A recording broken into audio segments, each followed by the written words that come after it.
안녕하세요. 법과정치 황승민입니다. 탐스런에 뉴를 붙여서요. 뉴 탐스런 법과정치의 교재를 가지고요. 제가 세 번째 강의를 하기 일보 직전입니다. 자, 여러분들 세 번째 강에서는요. 민주정치 발전에 대해서 우리가 정리하는 시간인데요. 우리가 두 번째 강에서 정리했던 거 OX로 정리하는 거 있죠. 저도 까먹고 할 뻔했었는데 여러분들 이 OX로 정리하는 거 제가 기출문제에서 따온 것과 그 다음에 제가 만든 걸 조합해서 여러분들한테 각 강마다 10개 정도씩 제공을 하려 합니다. 아시겠죠? 그거 해서 여러분들이 다 알아내면 여러분들 꽤나 많은 도움이 되지 않을까 싶습니다. 아시겠죠? 그래서 두 번째 법치주의와 관련해서 OX를 한번 정리해 봅시다. 자, 문제 OX 그리고 뭐 객관식 문제, 여러분들 문제는요 여러분들이 반드시 풀어보셔야 돼요. 왜냐? 제가 푸는 거를 여러분들이 구경만 하시죠. 그러면 실력 향상에 도움이 안 돼요. 신기하게도 문제 풀 때 구경만 하죠. 그러면은 이게 뭐였더라 라고 하는 생각만 계속 듭니다. 그러니까 여러분들 꼭 문제 풀어놓고 선생님을 만나러 오시기 바랍니다. 자, 11번입니다. 자, 정치 권력은 다른 사람을 복종시키거나 지배할 수 있는 공인된 힘이다. 맞죠? 그래서 뭐냐? 합법적 절차, 그 다음에 정당성을 가지고 강제성을 수반하고 있죠. 됐습니까? 그래서 11번에 O. 12번. 자연법론자들은 악법도 법이기 때문에 반드시 준수한다. 아니죠. 법실증주의자의 주장이죠. X. 3번. 형식적 법치주의는 실정법 사상에 입각한다. 맞죠? 법실증주의에 입각한다. 맞죠? 13번에 O. 14번. 실질은 통치 정당성과 합법성 모두 중시한다. O. 그 다음 15번. 형식적 법치는 실질적 법치주의와는 다르게 위헌법률 심판제도의 필요성에 대해서 부정적이다. 아닙니다. 둘 다 인정합니다. 기억하셔야 돼요. 기억하셔야 됩니다. 16번. 실질은 법의 지배죠. 법에 의한 지배는 형식입니다. 그래서 16번에 X. 17번.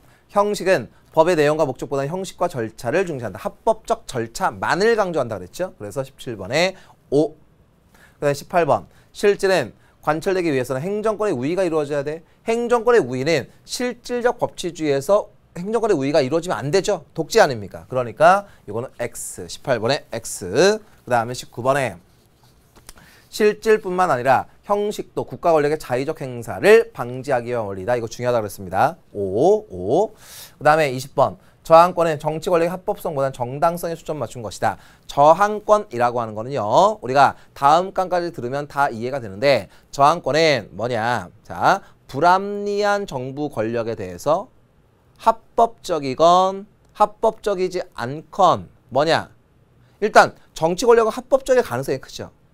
그러니까 무슨 얘기냐면 합법적인 권력이라고 하더라도 국민의 삶에 엄청난 재앙을 끼칩니다. 그럴 경우에는 최종적 수단으로서 저항권을 행사할 수 있습니다. 알겠습니까?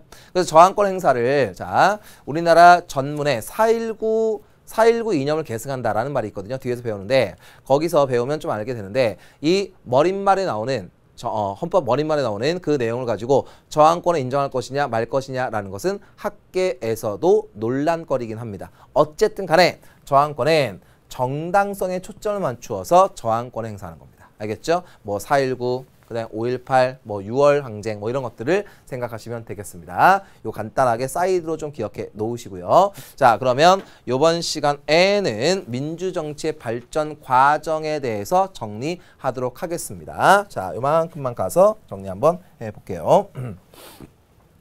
자, 여러분들 민주정치 발전.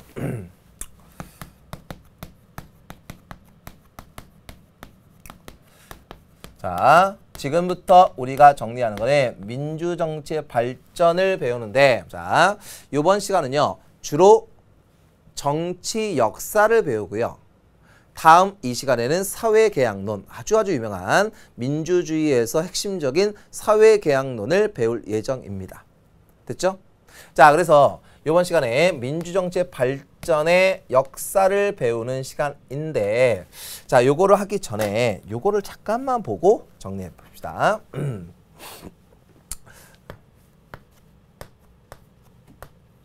자, 고대 시대가 있습니다. 고대 시대. 고대 시대. 중세 시대가 있고요. 중세 시대. 근대 시대가 있고 근대 시대. 현대 시대가 있습니다. 자, 여러분들 근대를 영어로요. 모던이라고 하고요. 현대도 모던이라고 합니다. 왜? 지금 나중에 우리의 후손들이 우리의 역사를 볼 때 근대로 볼 거거든요. 아마도. 그러니까 이 근대나 현대나 똑같이 영어를 쓰는 건데 여러분들 고대, 중세, 근대, 현대가 있을 때 여러분들 윤리 공부를 하는 친구들은 조금 알 수도 있는데 중세 시대를 빼고는요. 나머지 다 인간 중심, 인간 중심, 인간 중심의 가치관이 강력했습니다. 중세는요. 신 중심이에요. God 중심입니다. 갓.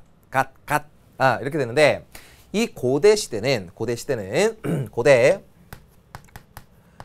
아테네 시대가 있고요. 그쵸? 여기는 신 중심입니다. 신 중심의 시대고 그 다음에 근대는요. 이거는 근대의 시민사회 시대고요. 그리고 현대는 뭐냐? 복지사회의 시대다라고 보통 얘기를 하기도 합니다. 됐죠? 그런데 여기서요. 요 고대 아테네에서는 뭐냐? 자, 민주 정치가 최초로 시행되었기 때문에 여기에서는 우리가 전전 강에서 얘기했죠? 정치 형태로서의 민주주의를 강조했습니다. 정치 형태로서의 민주주의. 어떤 식으로 형태를 갖출지, 뭐 민회는 어떻게 하고 뭐 이런 것들. 그다음에 근대는 시민사회로서 여기는 인간의 존엄성, 자유와 평등과 같은 무엇이냐? 민주주의의 이념을 중시했던 시대입니다. 이념. 그리고 복지사회, 여기에서는 뭐냐? 우리가 생활하는 데 있어서 어떤 식으로 민주주의를 활용할 건지에 대해서 생활 양식으로서의 민주주의를 강조했던 시대입니다. 됐죠? 전전 강에서 이 얘기를 말로만 했었습니다. 됐죠? 자, 이렇게 되는데 자, 그러면 이 생활 양식으로서는 뭐 관용이라든가 대화, 타협, 뭐 비판, 뭐 토론, 뭐 다수결의 원칙 이런 것들이 있죠. 자, 사이드로 다수결이라는 게 있는데 이 다수결이라고 하는 건 민주주의. 자, 민주주의는 다수결이다. 이런 소리 하고 계시면 안 됩니다. 다수결이 얼마나 무서운 건데요. 그렇죠? 다수라는 이름으로 소수를 무시하는 그러한 원리라고 볼 수 있어요. 됐죠? 그러니까 선생님 개인적으로 이 다수결선 이제 정치에 원래 관심 많고 아직까지도 막 정치적인 이제 시사적인 거 이런 관심 많고요. 뭐 온라인상으로 차마 얘기하지 못하는 것들 막 저는 이제 파헤치고 이런 것들 좋아하니까 개인적으로. 근데 이 다수결은요 민주주의에서 최선의 방책이 아닙니다. 됐죠? 차선의 방책? 좀 애매하고요. 차악의 방책이라고 볼 수도 있는데 자 볼게요. 이 다수결이라고 하는 거는 일단 소수의 의견이 묵살될 가능성이 크죠. 그러므로 초등학교 때 뭐 도덕 이런 과목이 있나요? 잘 모르겠는데 이 다수결의 원칙에 소수의 의견을 존중하자라고 하는 거 굉장히 중요한 겁니다. 답 찾는 건 쉬웠는데요. 근데 실제로 현실에서는 그거를 찾아가는 게 굉장히 어려워요. 그리고 다수결로 처리할 수 없는 거, 과학기술 같은 거 이런 거는 다수결로 처리할 수 없죠. 그 다음에 종교관 같은 거, 가치관, 취미 같은 거 예를 들어서 뭐 이런 것들 있죠. 자, 취미, 농구 좋아하는 사람 손 들어봐. 그래도 막 손 듭니다. 10명 중에 8명이.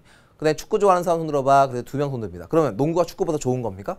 그런 건 아니에요. 아시겠죠? 다수결로 처리할 수 있는 게 있고 없는 게 있다는 것입니다. 됐죠? 생활 양식으로서 뭐 이런 것들 생각하시면 되겠고 그럼 이제부터 본론으로 들어가서요. 민주정치 발전으로서 고대 아테네 시대에서부터 시작을 하도록 하겠습니다. 자, 고대 아테네 시대입니다. 여러분들 아테네 시대의 유명한 철학자 누구 혹시 아는 사람 있나요? 소로 시작해서 스로 끝납니다. 소크라테스. 풀로 시작합니다. 플라톤. 그 다음에 아리스토텔레스. 아리스토텔레스는요, 알렉산더 대왕의 스승이시죠. 됐습니까? 니코마커스 율리학의 저자시죠.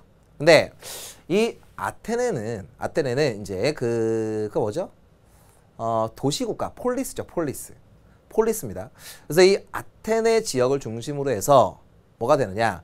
귀족정이 있었고요, 뭐 참주정이 있었고, 이런 건 세계사를 공부하는 사람들은 공부할 내용이고, 법과 정치에서는요, 이 고대 아테네에서 이루어졌던 직접 민주 정치를 정리하시면 되는 겁니다. 아시겠죠? 우리가 세계사를 공부하는 건 아닙니다. 됐죠? 그런데 이 직접 민주 정치니까 자, 보세요. 모든 시민이 참여하는 형태이다 라는 말, 여러분들 여기서 또 오바 떠는 친구들 분명히 있으리라고 생각을 합니다. 자, 모든 시민이 참여하는 형태, 요게 고대 아테네의 정치 형태. 맞을까요? 틀릴까요? 모든 시민이 참여한다. 모든 시민이 참여한다. 요 말은 맞습니다. 선생님, 황승민 선생님, 제가 분명히 기억하고 있는데 여자, 노예, 포리너는 안 되는데 이렇게 말씀하시면 되나요? 됩니다. 여기서요, 꼭 기억할 거는 모든 시민이 참여하는 것이다 라는 걸 기억하셔야 됩니다. 자, 그러면 자, 모든 사회 구성원이 참여한다 라고 얘기하면 이거 맞는 거예요, 틀리는 거예요? 요거는 틀리는 것이죠. 됐습니까? 요건 틀립니다. 모든 사회 구성원이 참여하는 건 아닙니다. 자, 그러면 여기서요, 이 모든 시민이 참여하는데 이 시민의 자격이 중요하죠. 됐습니까? 자, 이거는 뭐가 있습니까? 성인 남성이고요. 그리고 여기에다가 뭐까지 합쳐져야 됩니까? 신분이 자유로운 사람이어야 되죠. 됐습니까? 외국인은 안 되고. 그러니까 뭐냐? 이 성인 남성 자유민이 모든 시민입니다. 그래서 이 당시에는요, 전쟁에 참여하는 게 권리였거든요. 그래서 전쟁에 참여할 수 있는 사람을 시민이라고 합니다. 됐죠? 모든 사회 구성원은 참여하는 게 아닙니다. 됐죠? 그럼 여기에 들어갈 거는 뭐냐? 여자, 노예, 그 다음 외국인은 시민의 자격을 갖추지 못한 것입니다. 됐죠? 시민의 자격을 갖추지 못한 것이죠. 자, 이렇게 이루어집니다. 자, 그래서 직접 민주정치인데, 자, 여기에 저는 여기에 2글자 내지 3글자를 넣어서 그냥 정리하거든요. 직접 민주정치인데, 이거는 뭐냐? 모든 구성원이 참여할 수 없는 제한적 직접 민주정치라고 그냥 외우시면 됩니다. 아시겠죠? 제한입니다. 누구한테 제한을 가합니까? 여자, 노예, 외국인은 제한을 가한다라는 거를 외우셔야 합니다. 됐죠? 자, 이렇게 이루어집니다. 자, 고대 아테네 시대인데, 자, 여기서는요, 뭐가 있느냐? 민회가 있습니다. 의결기구입니다. 민회. 그리고요, 평의회, 지금 현재의 행정부라고 생각하시면 되고요. 그리고 또 뭐가 있습니까? 재판소가 있습니다. 재판소. 자, 그러면 이 민회라고 하는 것은 지금의 의회라고 생각하시면 돼요. 정책을 결정합니다. 평의회는 그 만들어진 정책을 집행합니다. 지금 현재 행정부. 그 다음에 재판소는 만들어진 법 또는 정책을 가지고 재판을 합니다. 그래서 민회, 평의회, 재판소 이렇게 되는데, 만약에 평의회에 들어갈 사람들이 있죠. 그러면은 어떻게 되느냐? 추첨이라든가 윤번제를 시행합니다. 추첨이라든가 윤번제를 시행합니다. 추첨은 제비 뽑기, 윤번제는 돌아가면서 라는 뜻이죠.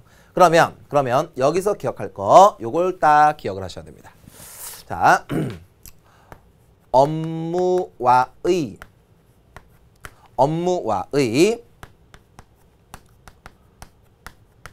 적합성을 고려한다라고 얘기하면 되겠습니까? 안 되겠습니까? 업무와의 적합성을 고려한다. 여러분들 추첨할 때 이런 거 고려할 수 있습니까? 없지요. 여러분들 돌아가면서 할 때 이런 거 고려될 수 있습니까? 고려될 수 없죠. 됐습니까? 그래서 업무와의 적합성 고려는 말이 안 되는 것이죠. 됐습니까? 이거 다 기억을 하셔야 됩니다. 기억하셔야 됩니다. 그러면 개개인이 가지고 있는 스페시피케이션, 스펙이라고 하죠. 됐습니까? 스펙은 개개인이 대표가 선출됨에 있어서 영향을 줍니까? 주지 못합니까? 스펙은 영향을 주지 못합니다. 아시겠죠? 개개인의 스펙은 영향을 줄 수 없습니다. 요거 기억하셔야 돼요. 됐죠? 자, 이렇게 딱 해놓고, 그리고 이 고대 아테네에서 여러분들이 정리해야 되는 거 뭐가 있습니까? 도편, 도자기 조각 또는 조개 껍데기, 도편에 독재의 가능성이 있는 사람의 이름을 씁니다. 그래서 일정 표가 넘어가면 그 사람을 추방시키는 제도죠. 됐습니까? 이거는 독재를 방지하기 위한 시스템이다. 됐습니까? 그래서 이거는 현대사회의 탄핵제도, 그 다음에 현대사회의 국민소환이라든가 주민소환과 같은 소환제도하고 유사하다. 그래서 이 도편추방제라는 게 있는데, 이 도편추방제는 악용될 수가 있죠. 악용될 수가 있습니다. 그래서 어떻게 악용되느냐, 이렇게 악용되겠죠. 정치적 라이벌이 있어요. 정적이라고 합니다. 그러면 사람들을 막 이렇게 모읍니다. 한 6,000명 이렇게 모읍니다. 모아가지고 얘들아, 그리스 말로 하겠죠. 아테네 말로 하겠죠. 얘들아, 쟤 분명히 독재할 것 같아. 쟤 가만 놔두면 안 될 것 같아. 그럼 어떻게 해야 되겠니? 그러면은 거기에 모인 사람들이 어떻게 했어? 추방 막 이럴 거 아닙니까? 그래, 이제 요 사람의 이름을 한번 쓰자. 그래서 해외 국외로 추방시켜버리자. 이게 뭡니까? 정치적 라이벌, 정적을 제거하는 수단으로 변질될 가능성이 큰 거죠. 됐습니까? 그래서 그 시민들을 바보로 만들 수도 있죠. 중우. 그래서 무리 중자에다가 어리석을 우자. 그래서 떼거리로 바보를 만드는 그러한 내용이 나올 수가 있는 것이죠. 됐습니까? 그래서 이런 것들 기억해 두시면 되겠습니다. 자, 그래서 거기에 아테네 민주정치 운영, 민회, 평의회, 재판소가 있고요. 아테네 민주정치 특징은 직접민주제, 모든 시민이 참여합니다. 그리고 공직 담당자는 추첨 윤번제고, 그다음에 아테네 민정치 관계는 제한적이고 중우정치, 도편추방제의 악용, 이러한 것들이 있다라고 생각하시면 되겠습니다. 됐죠? 자, 그러면 욜로 한번 가볼까요? 욜로. 자, 여러분들 이 고대 아테네를 지금 배웠거든요. 여기서 고대 아테네. 중세는요, 여러분들 법과 정치에서는 거의 다르지 않습니다. 거의 다르지 않아요. 이거는 윤리에서 다루는데, 이 중세 시대는요, 신중심 사회예요. 신중심. 그래서 신을 부정합니다. 그러면 뭐 사지가 찢겨나가고 막 그러거든요. 형벌이 굉장히 무시무시합니다. 그래서 제가 나중에 형벌 파트에서 그런 얘기 한번 해줄까 지금 고민하고 있는데, 이 형벌의 이제 발전이 이루어지는데, 중세 시대는요, 위하 시대라 그래요. 위협. 그래서 굉장히 무시무시합니다. 뭐 사지를 찢는다든가, 어떻게 합니까? 여기 밧줄 묶어서, 소나 말에 묶어서 어떻게 합니까? 출동시킵니다. 그럼 사지 쭉 찢겨 나갈 거 아닙니까? 이런 식으로. 그냥 뜨거운 물에 사람 넣는다든가, 이러한 시대가 중세 시대였어요. 굉장히 신중심 사회로서 무시무시했던 그러한 사회였다. 시민사회. 이 시민사회는 신중심에 벗어나서 인간중심입니다. 인간중심. 그래서 이 고대 아테네의 시대적 분위기를 근대 시대로 다시 부활시킨 겁니다. 부활. 다시 한번 리리리. 그러니까 이 시민사회가 도래하기 전에 뭐가 있었겠습니까? 르네상스라는 게 있었던 거죠. 됐습니까? 다시 한번 돌아가자, 인간 중심으로. 자, 이렇게 됩니다. 시민사회. 이렇게 되는데, 그러면 이 시민사회에서는, 자, 한번 볼게요. 이 고대 아테네 시대를 거쳐서 쭉 넘어갑니다. 그리고 중세 시대인데 중세 시대는 신중심이다 보니까 교황을 중심으로 하는 시대였습니다. 교황을 중심으로 하는 시대였습니다. 그러던 게 뭐냐, 여러 전쟁을 통해서, 이것도 나중에 배우게 되는데, 자, 뭐냐, 종교 선택의 자유가 생기고, 그러다 보니까 왕의 권한이 세지게 되는 시점이 있어요. 그래서 고대 아테네 이후에 절대 왕정기가 있습니다. 절대 왕정기가 있어요. 절대 왕정기. 됐습니까? 그럼 절대 왕정기의 분위기는 어떤 분위기냐? 이겁니다. 이겁니다. 자, 관료제, 상비군, 그 다음에 중상주의, 정책 등등을 통하여, 다시 한번 설명 끝까지 들으세요. 관료제라든가 상비군 제도라든가 중상주의 등등을 통하여 절대 왕정을 적극적으로 기반합니다.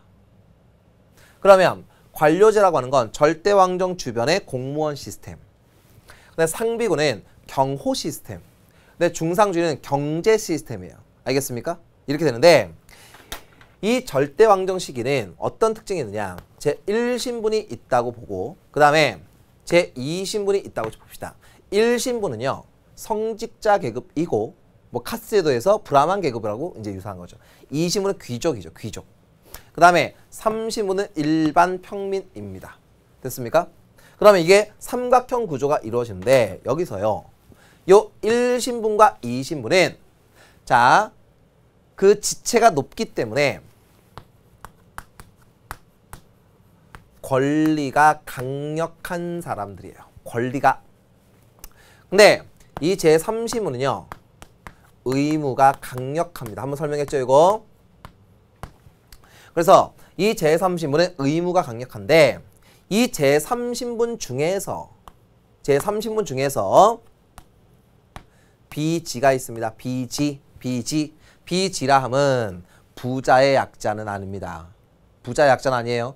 부르주아의 약자인데 부자라고 생각하시면 돼요. 부르주아라고 쓴 거예요. 부르주아. 근데 이 부르주아는 부자예요. 부자. 근데 이 부자가 있는데 이 부자는 부르주아라고 불리는데, 이 사람들은 뭐냐? 상공업자 출신들입니다. 상공업자 출신. 그래서 이 부르주아 계급인 제3신분 중에 상공업자들은 뭐냐? 납세의 의무를 담당하다가 허리가 휠 지경입니다. 무슨 얘기냐면, 이 중상주의 정책을 통해서 돈을 많이 벌었거든요. 국가가 상업과 공업을 중시합니다. 그러니까 이 사람들 돈을 많이 벌었어요. 그런데 많이 벌었으면 지들이 많이 가져가야 될 거 아닙니까? 그런데 국가가 다 뺏어갑니다. 그러니까 얼마나 화가 나겠습니까? 화가 굉장히 많이 나겠죠. 그러다 보니 1신분, 2신분은 권리, 3신분 의무. 그래서 이러한 것을 우리가 앙시앙 레짐 또는 우리나라 말로 구제도의 모순이라고 얘기를 하는 겁니다. 구제도의 모순이에요. 구제도의 모순. 이 구제도의 모순의 모습은 어떻게 됩니까? 이렇게 보이는 게 구제도의 모순입니다. 어렵지 않죠? 이렇게 됩니다. 자, 그런데 이 절대왕정 이후에 이 3신분이 가만히 있질 못합니다. 가만히 있질 못해요. 그래서 이 제3신분들 중에서 부르주아 계급, 상공업자 계급은 화가 나죠. 근데 그 시점에 등장한 사상들이 쭉 있습니다. 엄청 멋있는 사상들이에요. 부르주아들아, 너의 권리는 천부적인 거야. 천부인권인데 국가가 너의 권리를 괴롭히면 되니? 그랬더니 부르주아가, 프랑스 말이겠죠. 부르주아가 안 돼 막 그럴 거 아닙니까? 그건 안 돼. 나의 권리를 왜 뺏어가? 왕이라고 해서 왜 뺏어가니? 뺏어갈 수 없어. 아니, 그거는 하늘님께서 우리에게 준 권리인데 왜 뺏어가니? 라고 하는 사상을 부르주아가 접하게 됩니다. 그리고 아니 부르주아야, 니네들 자신이 중요하니 국가가 중요하니? 그러니까 당연히 누가 중요합니까? 그 개인이 중요하죠. 그러니까 개인의 가치가 중요하지 국가의 가치가 중요하지 않은데 왜 그렇게 납세 의무만을 강요했을까? 그거 우리가 따를 필요 없다. 개개인의 자유주의, 자유가 중요한 거야 라고 얘기합니다. 됐습니까? 그리고 사회는 개인이 서로 간에 합의를 통해서 만든 것이야. 사회계약설이라는 것도 나와요. 사회계약설? 그리고 드디어 너는 뭐냐? 깨어나야 돼. 열어야 돼. 깨어나야 돼. 어디에서? 어둠 속에서. 그래서 계몽사상입니다. enlightenment 이렇게 쓰는데 이건 뭐냐? 빛을 비춰준다라는 뜻이에요. 그러니까 어둠 속에서 벗어나. 더 쉽게 표현해볼까요? 더 쉽게? 뭐예요? 꿈이라고 생각하면 돼요. 깨어나. 꿈에서 깨어나라. 이건 뭐냐? 이겁니다. 자, 기억하세요. 이성을 통하여 합리적 사고를 하라라는 것입니다. 자, 보세요. 신분이 비천합니다. 그래서 신분이 비천하는 이유로 부르주아 계급은 세금을 상당히 많이 냅니다. 엄청 많이 냅니다. 그러면 이 세금을 많이 내는데 이거는 합리적이지가 않잖아요. 그쵸? 합리적이지가 않거든요. 그러면 이거는 우리는 거기서 깨어나야 된다라고 하는 겁니다. 됐습니까? 사회계약서는 개인의 계약에 의해서 국가를 만든다. 개인이 중요하다. 자유가 중요하다. 그 다음에 나의 권리는 천부, 하늘이 준 것이다. 라고 하는 것들입니다. 그럼 볼까요? 그러면 제3신분 부르주아 계급 상공업자 부르주아 계급이 천부인권, 개인주의, 자유주의, 사회계약론, 계몽사상과 결합이 이루어집니다. 됐습니까?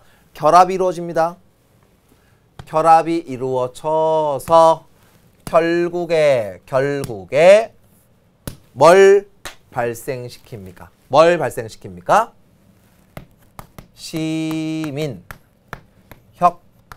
시민혁명을 발생시킵니다. 그래서 절대왕정 체제가 타도되고 그 이후에 근대 시민사회가 건설이 되는 것입니다. 여기까지 일단 됐습니까? 할만하시죠? 어렵지 않습니다. 그럼 저기서부터 한 번만 잠깐 와볼까요? 자, 보세요. 고대 아테네 지금 선생님이 써드린 거 있죠? 요거는 암기하시면 됩니다. 암기하세요. 요거 쭉 포인트별로 다 잡아드린 거예요 지금. 그리고 일로 와볼까요? 절대왕정에서는 요런 게 있었다. 중상주의는 국가의 경제정책입니다. 주관식으로 이런 거 나올 수 있어요. 주관식으로는. 그렇죠? 그런데 이 절대왕정은 제1신분, 제2신분, 제3신분이 있는데 3신분 중에 부르주아 계급이 있다. 이 부르주아 계급은 그동안 계속 당하고 살았다. 그래서 천부인권의 사상, 개인주의의 사상, 자유주의의 사상, 사회계약설의 사상, 계몽사상을 통해서 더 이상은 못 참겠다. 라고 하면서 시민혁명을 일으키게 된다. 됐습니까? 시민혁명. 그래서 시민사회가 건설이 되었다라고 얘기하는 것입니다. 됐습니까? 자, 시스템으로 정리해드리고 있습니다. 그러면 시민혁명은 순서대로 뭐가 있냐면 영국의 시민혁명, 미국의 시민혁명, 프랑스의 시민혁명이 있습니다. 순서대로 쓴 겁니다. 자, 영국의 명예혁명, 그 다음에 미국의 독립전쟁, 독립혁명, 그 다음에 프랑스의 대혁명이 있습니다. 그러면 영국은요, 이걸 통해서 권리장전, 문서 이름입니다. 그 다음에 미국 보스턴 차 사건을 일으키죠. 그래서 여기서는 뭐냐? 독립선언문. 네, 프랑스는 인권선언.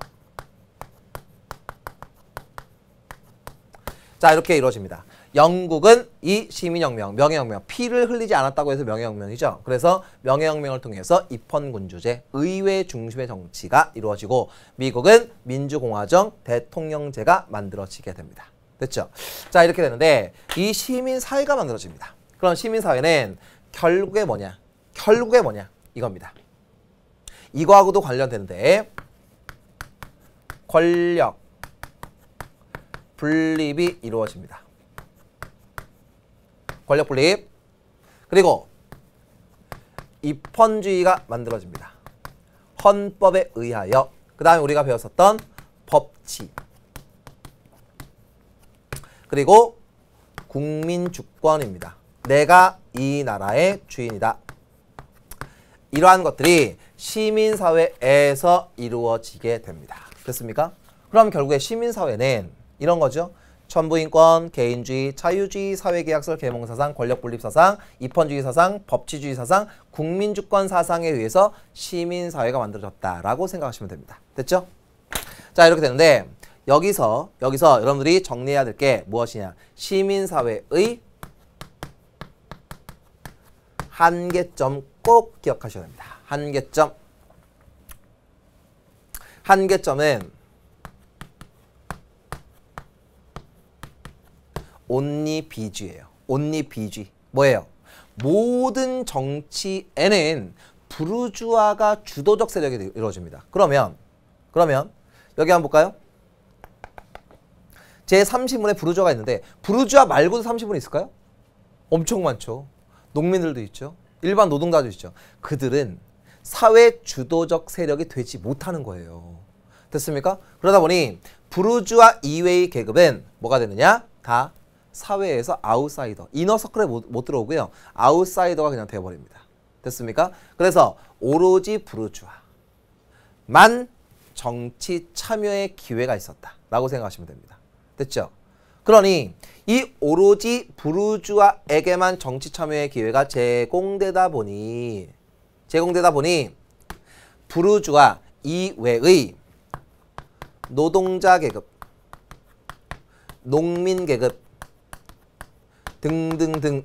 등등등은 부르주아에 대한 불만이 또 쌓이겠죠. 그래서 아니 나도 좀 정치 참여하자. 라고 하는 사건, 운동이 발생하죠. 시민운동이 발생하죠. 그게 무엇입니까? 차티스트 운동. 자, 차티스트 운동이 발생합니다. People's Charters. 이렇게 해가지고 뭐냐? 우리는 차티스트 운동. 이거는 우리도 참정권을 갖자라고 하는 참정권 확대 운동을 펼치게 됩니다. 됐습니까? 다시 한번. 부르주아에게만 정치 참여의 기회가 있으니 어떻게 된다? 노동자, 농민들을 중심으로 해서 뭐냐? 참정권 확대 운동을 펼쳤다. 그거를 우리가 차티스트 운동이라고 한다. 됐습니까? 외우고 싶죠? 차티스트 운동은 참정권 운동. 어떻게 외우면 됩니까? 참 이렇게 외우면 됩니다. 차참. 이렇게 기억하시면 됩니다. 차티스트 운동입니다. 참정권 확대 운동입니다. 그러면 참정권 확대 운동이라고 하는 건 뭐냐? 보통 선거를 확립하고자 하는 운동입니다. 보통 선거. 그쵸? 나이나 연령이나 재산, 이런, 그러니까 나이에 일정 연령에 도달한 사람을 중심으로 해서는 똑같이 모든 사람에게 선거권을 부여해야 되죠. 됐습니까? 그래서 보통 선거 확립을 위해서 일으킨 운동이다. 이렇게 생각을 하면 되겠습니다. 됐죠? 그래서 참정권 확대 운동, 차티스트 운동, 흑인 민권 운동이라든가 여성 참정권 운동을 통해서 어떻게 되느냐? 결국에 20세기 전반부를 거치면서 드디어 보통 선거가 확립이 이루어집니다. 보통 선거가 확립이 이루어집니다. 됐죠? 그래서 이 보통 선거가 확립이 이루어지는데 그래서 뭐냐? 이 민주주의에서요. 이 보통 선거의 확립에 의해서 대중 민주주의라는 개념이 시작됩니다. 뭡니까? 대중이 주도가 돼서 정치가 이루어져야 한다라는 주장입니다. 자, 이렇게 해서 보통선거 확립이 이루어진다라는 거 기억해 두시면 되겠습니다. 됐죠? 그럼 가운데로 가서요. 교재로 잠깐만 좀 얘기해 드릴게요.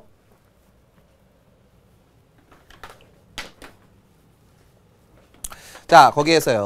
일단 18쪽에요. 거기 고대 아테네 아까 정리했고요. 그 밑에 근대 시민혁명 있죠? 거기에 1번의 근대 시민혁명의 사상적 배경, 1번, 2번, 3번 그런 게 있다고 생각하시고 2번의 홉스의 사회계약론 있죠? 요거는 제가 패스한 겁니다. 다음 시간에 하고요. 넘기는 게 아니라 넘겨보십시오. 그리고 로크와 루소의 사회계약설 비교 있죠? 요것도 우리가 다음 시간에 합니다. 됐죠? 요건 패스한 것이고 자, 그 밑에 3대 시민혁명 영국, 미국, 프랑스 그거 정리했고 시민혁명의 결과 얘기했고 시민혁명의 한계 요것도 기억해 두시면 됩니다. 정리했으니까. 자, 그 밑에 현대 민주정치의 특징 복지 이념이 정착되었다. 여러분들 근대 시대는요. 자, 일로 한번 가볼까요? 근대 시대는 어디 있습니까? 여기네요. 자, 보세요. 개인주의의 시대, 자유주의의 시대거든요. 됐습니까? 그러면 가만 내비두는 걸 좋아할까요? 적극적으로 간섭하는 거 좋아할까요? 국가가? 내비둬야죠. 그래서 개인주의, 자유주의가 강조되기 때문에 이 시기는 무슨 시대입니까? 레디비의 시대예요. 레디비. 가만히 내비려 두라는 겁니다. 알겠습니까? 소극적 권리, 소극적.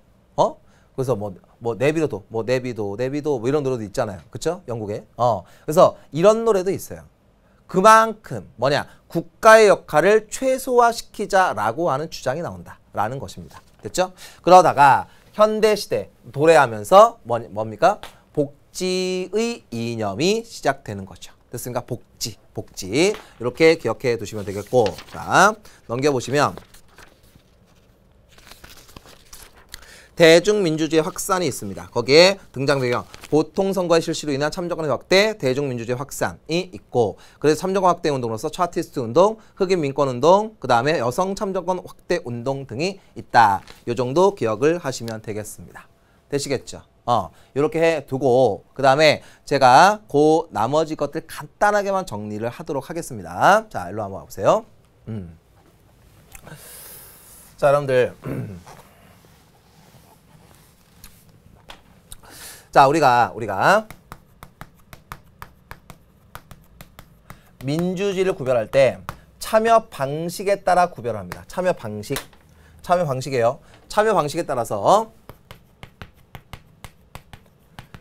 참여 민주주의라는 게 있고요. 그 다음에 간접 민주주의라는 게 있고요. 그 다음에 직접 민주주의라는 게 있습니다. 그리고 호남 민주주의라는 것도 있습니다. 자, 이렇게 되어줍니다. 참여 방식에 따른 구별이에요. 그럼 참여 민주주의는 참여를 확대시키자라는 민주주의예요.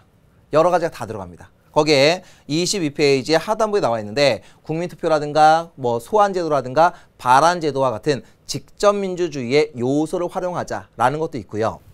그 다음에 시민단체를 통해서 참여하자라는 것도 있고 전자민주주의, 인터넷을 통해서 로그인을 해서 해보자. 이런 것들이 다 들어갑니다. 그러니까 이 참여 방식에 따른 구별로서 참여민주주의는 참여를 확대시키자라는 것으로서 여러 가지 방법을 통해서 참여를 확대시키자. 참여가 핵심이다 라는 것이고요. 간접민주주의는 모든 사람들이 다 참여할 수 없으니 대표를 선거를 통해서 선출하자라는 것이겠죠. 됐습니까? 간접. 그다음 직접민주주의는 모든 시민들, 구성원들이 참여하는 겁니다. 됐습니까? 이 호남민주주의는 직접민주주의와 간접민주주의를 합치자라는 것입니다. 그래서 여러분들 간접민주주의는 영토가 넓은 곳에서 시행되겠죠. 그리고 직접민주주의는 영토가 좁은 곳에서 시행되겠죠. 됐습니까? 그래서 스위스의 란치게마인트 라고 하는 지역에서 이루어져서 예전에 그 방송 그 S본부에서 마지막 권력인가라고 하는 어떤 다큐 비슷한 거기에서도 이 지역에 대해서 한번 방송을 한 적도 있어요. 직접 민주주의. 모든 사람들 다 참여합니다. 자, 이렇게 됩니다. 그리고 호남 민주주의는 기본적으로 간접 민주주의에다가 직접 민주주의의 요소를 혼합하는 것인데 직접 민주주의의 요소에는 뭐가 있습니까? 국민 투표라는 게 있고요.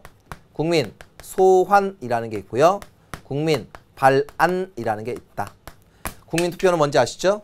표를 행사하는 거. 소환은 고위공직자를 국민의 뜻으로 쫓아내는 것. 그 다음에 국민 발안은 뭐냐? 법률안을 발의하는 걸 국민에게 준다라는 것입니다. 이런 것들. 그리고 지방자치단체에서는 주민투표가 있고요. 그 다음에 주민소환이 있고요. 그 다음에 주민 발안이 있다. 이런 것들이 직접민주주의의 요소입니다. 이 중에서 우리나라에 시행하고 있는 거는 국민투표, 주민투표, 주민소환, 주민발안이 있습니다. 자, 국민소환은 하고 있지 않고요. 국민발안은 하지 않습니다. 역사적으로는 국민발안을 했던 적은 있습니다. 이렇게 정리해 두시면 되겠습니다. 되시겠죠? 그래서 여러분들은 이 참여 방식에 따른 구별로서 이러한 것들이 있다 하는 정도 여러분들이 기억을 하시면 되겠습니다. 됐습니까? 그럼 문제를 한번 보겠습니다. 자, 기본 문제 2번입니다. 교재 28쪽이군요. 28쪽. 자, 고대 아테네는 조그마한 도시국가로서 인구가 많지 않았기 때문에 모든 시민이 한 자리에 모일 수 있었다. 따라서 시민이라면 누구나 공동체 문제를 논의하고 결정하는 민회다. 자, 1번 재판 업무. 이건 재판소가 있죠. 2번 오늘날의 행정부 아닙니다. 의회라고 생각하시면 됩니다. 3번 대표를 통한 의사결정 방식을 택하였다. 아니죠. 직접이니까 다 참여합니다. 20세 이상 성인 누구나 참여합니까? 아니죠. 노예 빠져야죠. 여자도 빠져야죠. 그 다음에 5번 입법행정군사에 관한 최고 의결기관이었다. 답은 5번 하시면 되겠습니다. 그렇죠? 자, 다음 문제. 자, 4번 문제입니다. 28쪽이고요. 이 사건은 계몽사상과 미국 혁명에 영향을 받은 시민계급. 프랑스 혁명이군요. 자, 봉건적인 신분제도와 세습 전제군주제를 타파하고 새로운 국가를 세우기에 일으킨 혁명이다. 이 혁명이 일어나기 전에 프랑스 사회는 신분제 사회였고 1신분인 성직자와 2신분인 귀족은 많은 특권을 누린다. 그러나 인구의 다수를 차지하고 있던 제3신분에 속한 비지계급은 국가재정의 대부분을 담보함으로써 정치에 참여할 수가 없었으므로 큰 불만을 가지고 있었다. 어쨌든 시민혁명을 묻습니다. 기억. 복지국가? 여러분들 시민혁명을 일으킨 이유는 뭐냐? 레디비를 주장하는 거예요. 내버려 두라는 겁니다. 내버려 두라는 겁니다. 복지는 간섭하는 거거든요. 기억 틀립니다. 이거 주의하세요. 별표 치세요. 틀리기 딱 좋습니다. 안 돼요. 니은 직접의제가 정착되는 계획이 아니죠. 대의제죠. 대의제 틀리고요.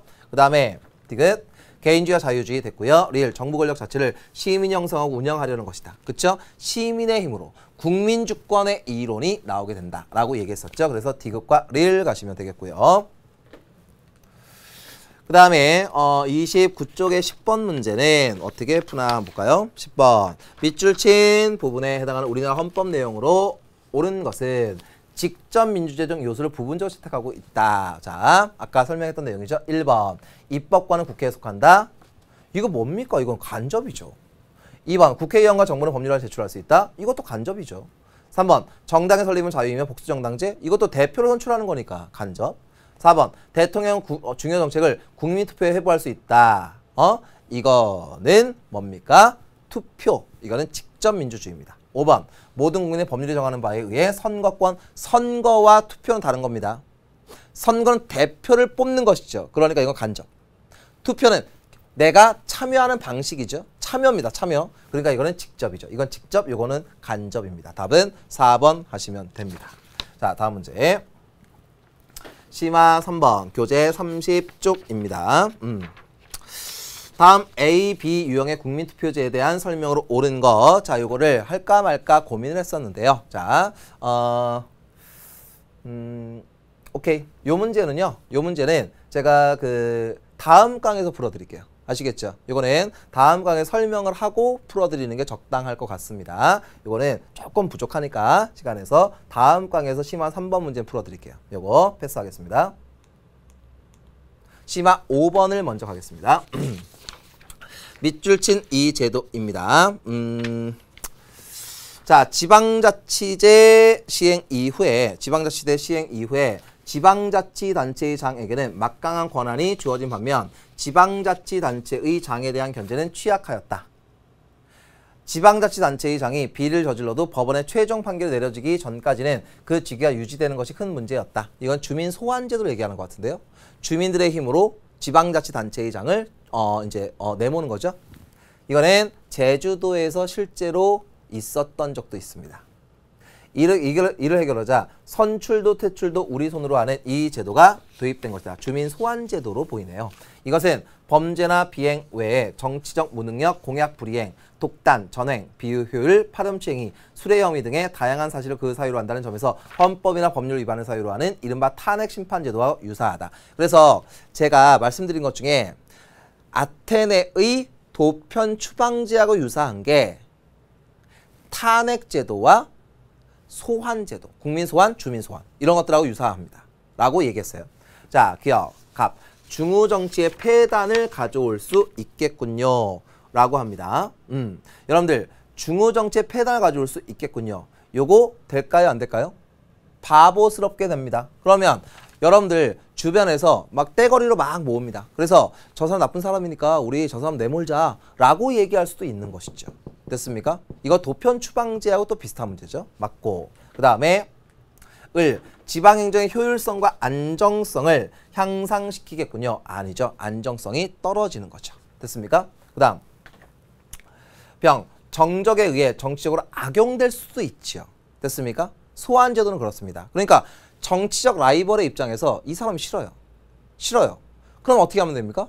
사람들 막 동원해가지고 야, 이 사람 쫓아내자. 이렇게 할 수도 있다는 얘기죠. 맞고. 그 다음에 지방자치단체의 장에 재량권을 견제할 수 있다. 재량권이라는 말의 뜻은 내 마음대로 한다는 뜻입니다. 안 되죠. 그쵸? 재량권을 견제할 수 있다. 그래서 맞는 얘기가 되겠죠. 됐습니까? 이렇게까지 하도록 하고요. 그 다음에 요 심화 5번 문제까지 우리가 정리를 하였습니다. 그리고 이제 마지막으로 간단히 정리하고 마무리하도록 하겠습니다. 고대시대 아테네입니다. 제한된 직접민주제 정리하셔야 되고요. 도편 추방. 근대는 혁명의 3대 혁명 있죠? 간단하게 정리하시고 특히 중요한 거는 사상적 배경, 한계점 요 두 가지 기억 잘 해놓으십시오. 이렇게 시민혁명 해 두시면 되겠습니다. 자, 됐고요. 자, 그래서 선생님하고 이렇게 정리해 두시면 되고, 다만 제하고 이제 정리했던 것 중에 뭐가 있습니까? 대중민주주의, 그다음에 참여민주주의, 직접민주주의, 간접민주주의, 호남민주주의 뭐 이런 것들 함께 정리해 두시면 되지 않을까 싶습니다. 되시겠죠? 자, 이렇게 하도록 하고요. 이번 시간에 좀 내용을 그러니까 어렵진 않은데요. 내용이 좀 많았어요. 이것저것 하느라고. 그래서 저도 좀 이제 말도 빠르게 하고 그랬었는데 혹시 이해가 안 되는 부분은 저한테 묻거나 아니면 질문 선생님들한테 묻거나 아니면 다시 한번 돌려 들으시면 이해가 되리라 생각을 합니다. 아시겠죠? 자, 이렇게까지 하도록 하고 우리가 다음 시간에는 앞에서 말씀드렸듯이 사회계약론이라는 주제를 가지고 설명을 하려 합니다. 좀 난도가 높을 수도 있어요. 아시겠죠? 그렇다고 예습을 해오라는 건 아니고요. 우리가 앞선 강까지는 여러분들이 복습 철저히 하시기 바랍니다. 아시겠죠? 수고하셨고요. 다음 시간에 뵙도록 하겠습니다.